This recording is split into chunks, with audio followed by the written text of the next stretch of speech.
Travis Wayne Goodsell. So, as I've told you before, I'm the kind of person who, when I have a question, I demand an answer. And when nobody can give me the answer, I then go and find that answer using science, not my own opinion by reading, pondering, and praying, or picking and choosing from what I read. There's a scientific process and a scientific methodology that is used to obtain truth, and it is not practiced and adhered to, and yet it's constantly condemned by those who deny, such as Mormons. And as a result, I've gotten all the answers. I really don't have any more questions. I'm happy and content. So the only reason why I'm doing videos still is to protect myself from the Church of Jesus Christ of Latter-day Saints, who's trying to assassinate me. This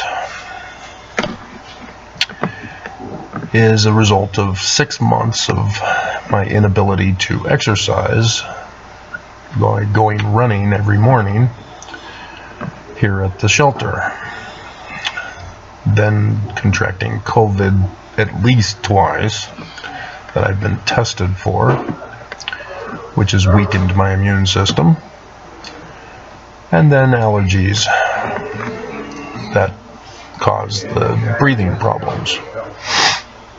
And so it's not something that I can take allergy pills for, because they're not meant to be forever. They're supposed to be for temporary use.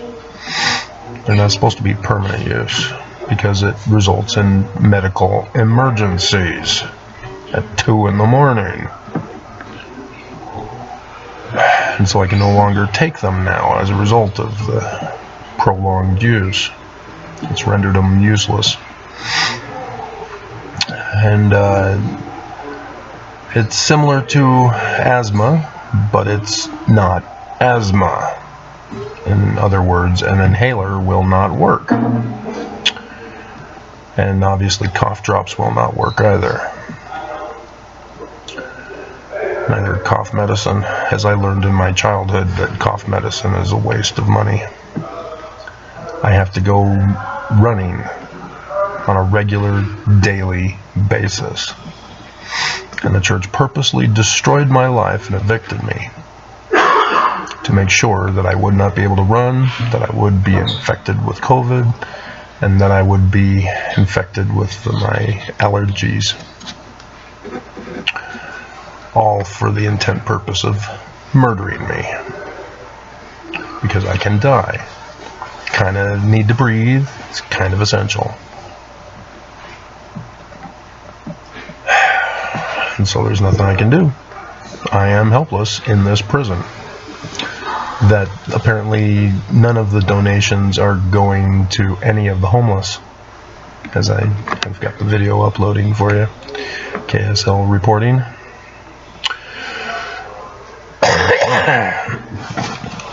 And so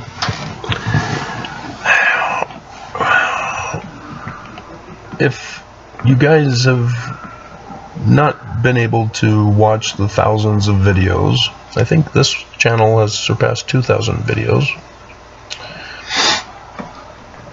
And then you got to add the additional videos on TWG. And then there's other stuff out there. But let me again summarize it for you. This church, founded by Joseph Smith, would never have been founded had it not been for the incident that occurred in Canandaigua, New York in 1826. When William Morgan got there, he was working on the book at the lodge where Joseph Smith Sr. was the master mason. Had he not found out this secret information, the plot to destroy America, the Smiths would never have done any of what they did. And ex-Mormons don't realize this. They're concluding inaccurately and fallaciously that they were in it for the money, that the Book of Mormon is just a fraud to make money. You guys aren't doing your research. Just like the KSL lady, she's not investigating what happened to the money. And as a result, the enemy found out about William Morgan and had locked him up to keep him from working on the book. And so Joseph Smith Sr., as the Master Mason, had a sworn duty to protect his own brother in Freemasonry, and thus had him freed out of the country to save his life, and took the responsibility of finishing and publishing what became known as the Book of Mormon. That's why it's coded, or it's in the learning of the Jews manner of prophecy for the specific time period that we are supposed to be warned about. Okay, the other video is finished. And so the enemy intended to destroy America and thus collapse the rest of the nations of the world. And replace the Jews. Replace the Christ of the Jews, replace the religion of the Jews, replace the apocalyptic literature of the Jews. The Gospels are apocalyptic literature. They were written by Jews. They are not Christian literature.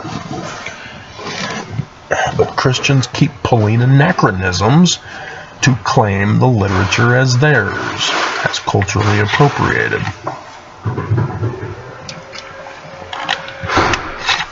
And then claim that it's their Jesus that is being talked about, rather than a coded apocalyptic Christ of the future. And again, they all use the same dates for the latter days of which they are prophesying about, 2017 to 2024. This is when all of the prophecies, all of the signs in the heavens prophesied about will occur and have occurred up to this point. And I'm got my answers. I already know what's coming for the remaining year and a half.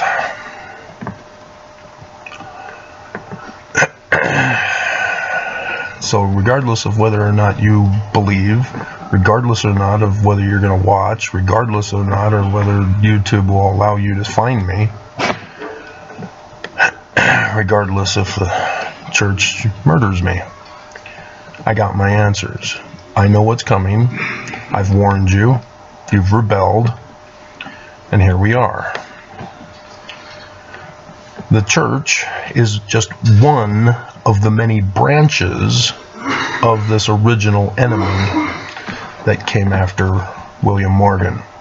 And likewise, we're hunting for who saved him and who had the manuscripts. And Heber C. Kimball was the enemy that found out that the Smiths had it. And so he was able to bring in a large number of people who were likewise wanting to get revenge, and they were called the Danites. And Heber and Brigham Young were the leaders of these Danites. And their intention, by replacing, was to create their own kingdom, New World Order, of Zion, but not in accordance with the prophecies. They were going to replace the prophecies of Zion. and thus why Utah has now been designated as the place for Zion. It was already designated by Brigham Young, but the United States destroyed it. And so Nelson, since Heber J. Grant, have been trying to restore it.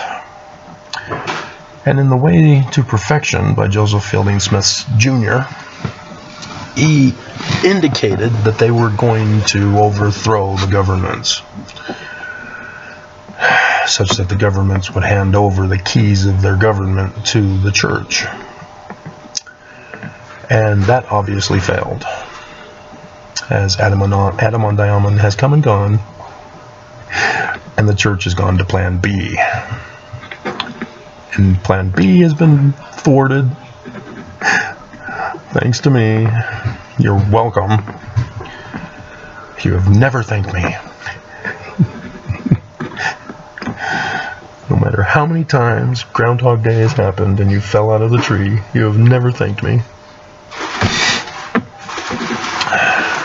But their Plan B was to manipulate the laws of the land to give them Zion through the Respect for Marriage Act, in which gays, LGBTQ would be granted marital rights. And there's the church putting in the final hour their little clause of exemption, so that the church doesn't have to follow the law, that they don't have to respect marriage of LGBTQ.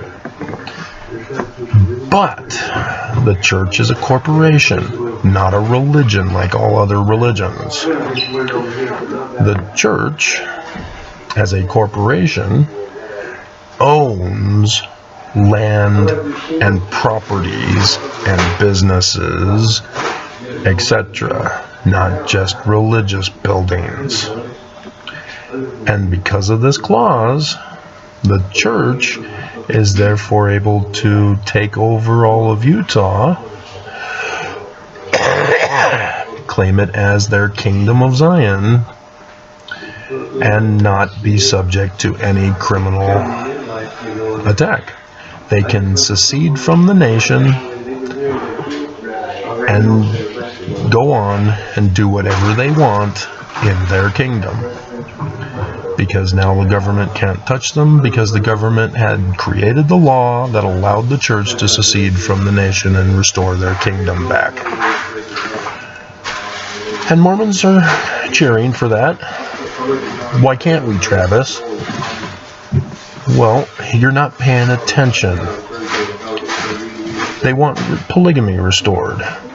And if you're a regular elder, even a high priest who's not in the leadership, you'll know that there is an approximate 50-50 plus or minus of men to women.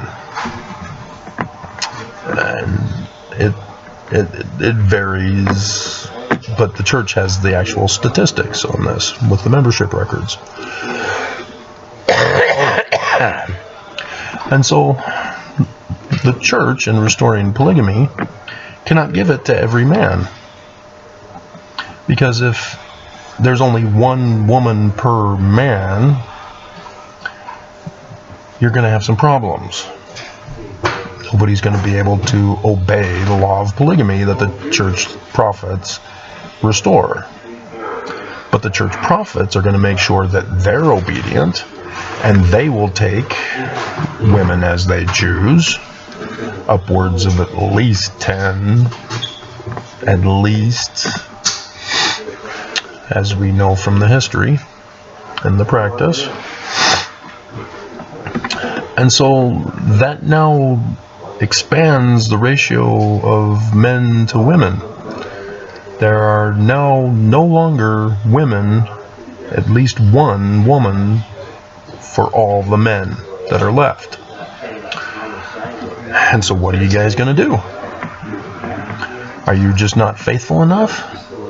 Do you have to commit crimes and show the church how loyal you are to them hoping that you will be among the few select men who will be bumped up into leadership to then get a polygamous wife, or 2 or 3 or 4.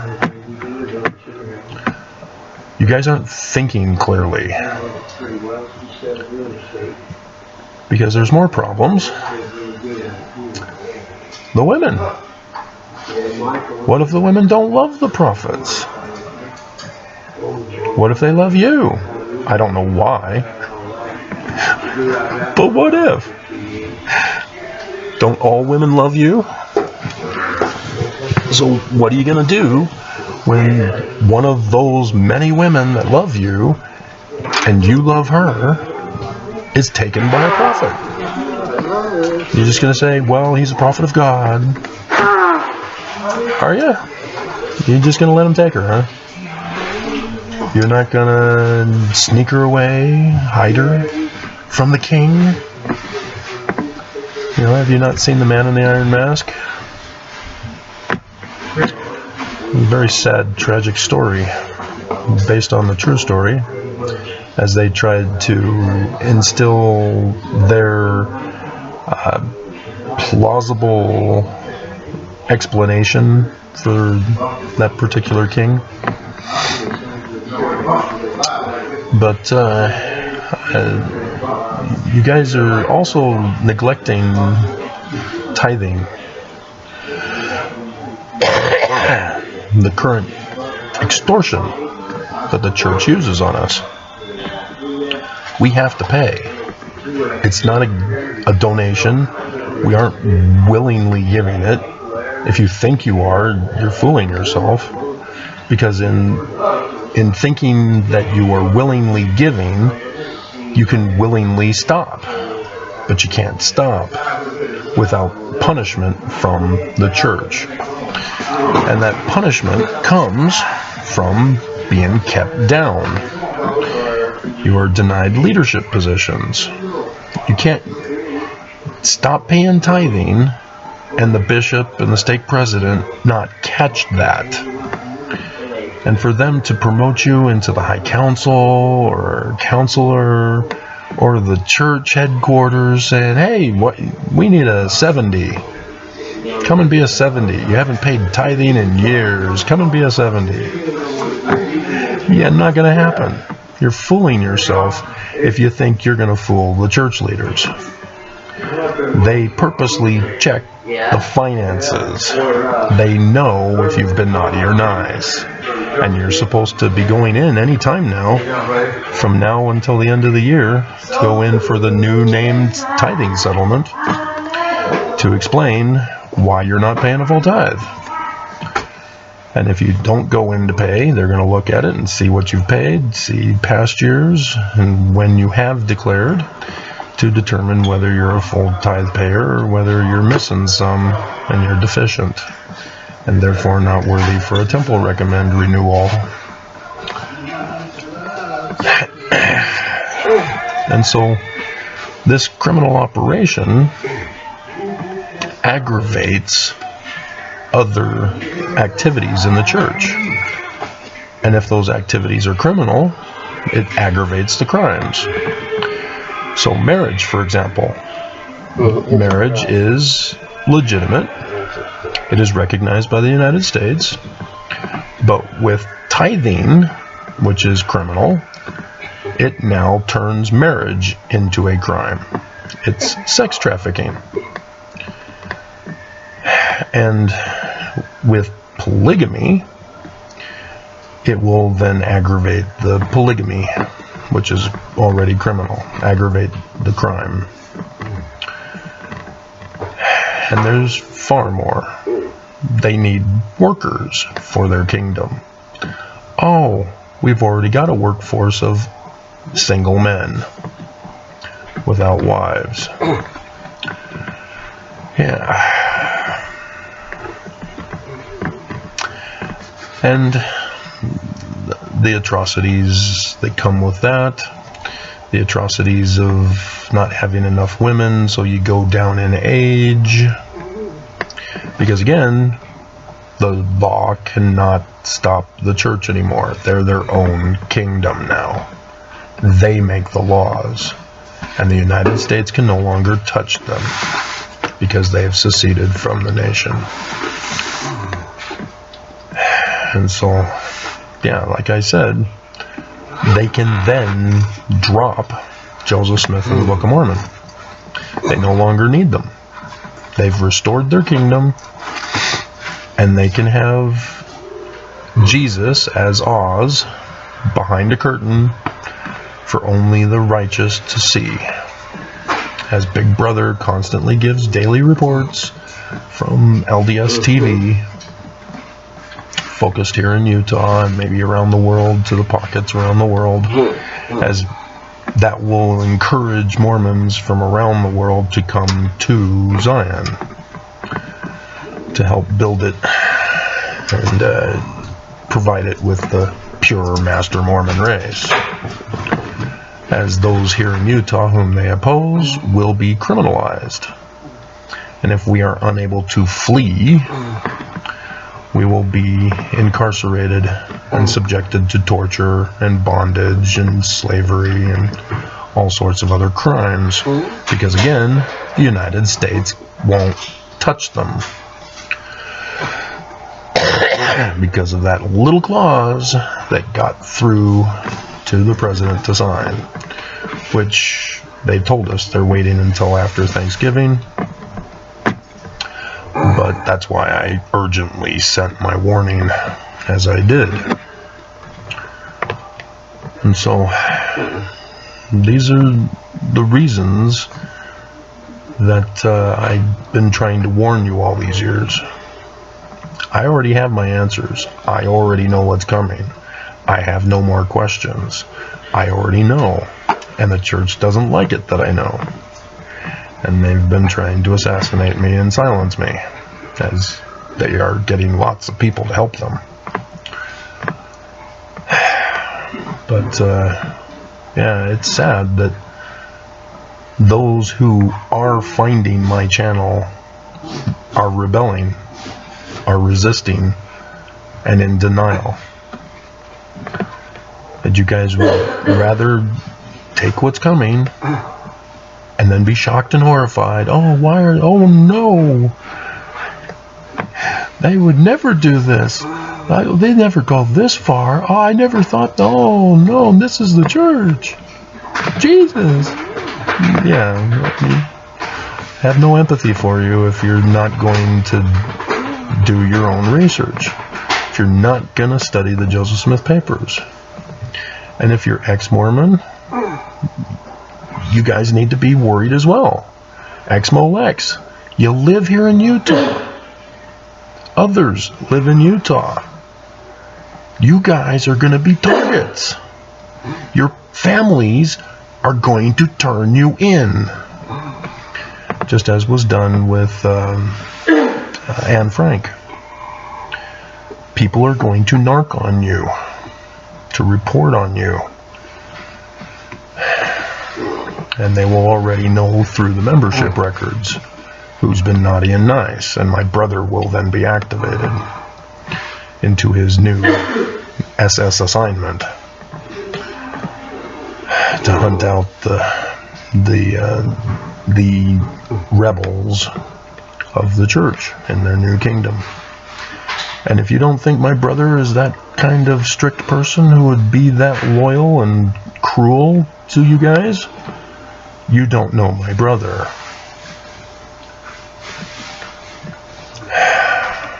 Like I said, he got his PhD by pulling the religion card. He's as dumb as a mule. And when you're dumb, you're easily turned into an abomination. Just as was done in Nazi Germany. And he'll think he's doing God's will. So, I warned you, hang on. It's the end of the world.